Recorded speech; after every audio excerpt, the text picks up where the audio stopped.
Suki, go!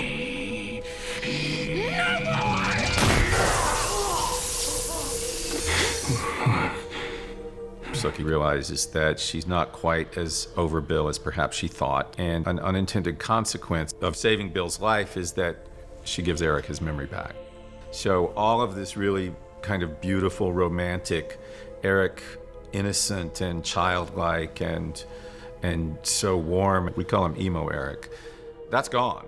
It remains to be seen, is the love that they felt for each other, can it exist in a world where he remembers who he is? So what's the problem? Bill.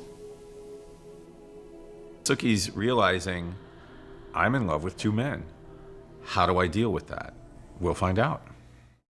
Marnie, once she invited Antonia to possess her and was taken over, the weird thing is that Marnie found herself in the most powerful, intimate relationship that she's ever been in by sharing her body with a 400-year-old dead spirit.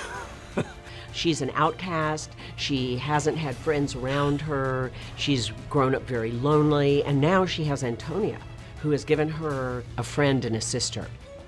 I think Marnie's actually a very sympathetic character in that she's so lonely and so sheltered, and so she gets a taste of power and she gets a taste of intimate emotional communion. She cannot let that go. They are cruel. They are bullies. They treat you like a pariah.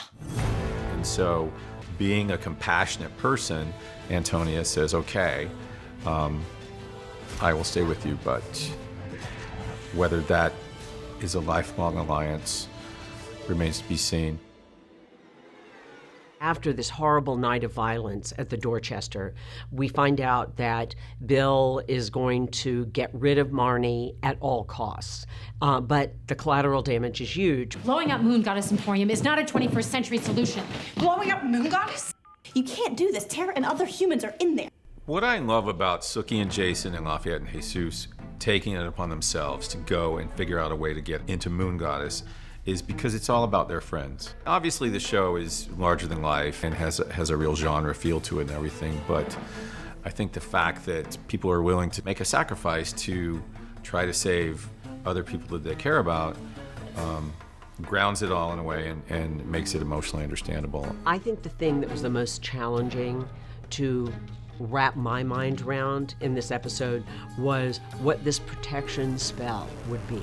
It was even trying to find the words to describe what it is that Marnie was able to do, what it might look like, and if you interacted with this spell, what would happen to you. Certain things in terms of attributes of creatures, magical creatures, that have been around since the beginning, yes, there are ways that the fangs appear. You know, and when I first came in to direct True Blood, those are things people can tell you. But every time there's a new creature, you have to develop what that world is going to be. And that's really exciting.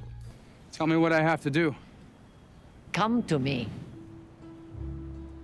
Jesus decides he's the only one that can go through the protection spell into Marnie. He's taken his family's tradition of dark brujo magic into himself, and he spent his whole life trying to avoid it. Now he finds himself in a situation to save himself and to save those that he loves.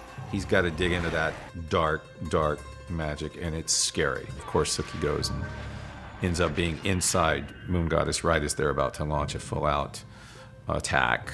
These vampires are reduced to pulling up in a big black SUV and piling out with traditional weapons, including a grenade launcher. And this attack is being led by Bill and Eric, the two men who are in love with her. So it's all kinds of complicated, which I think is why we like the show so much.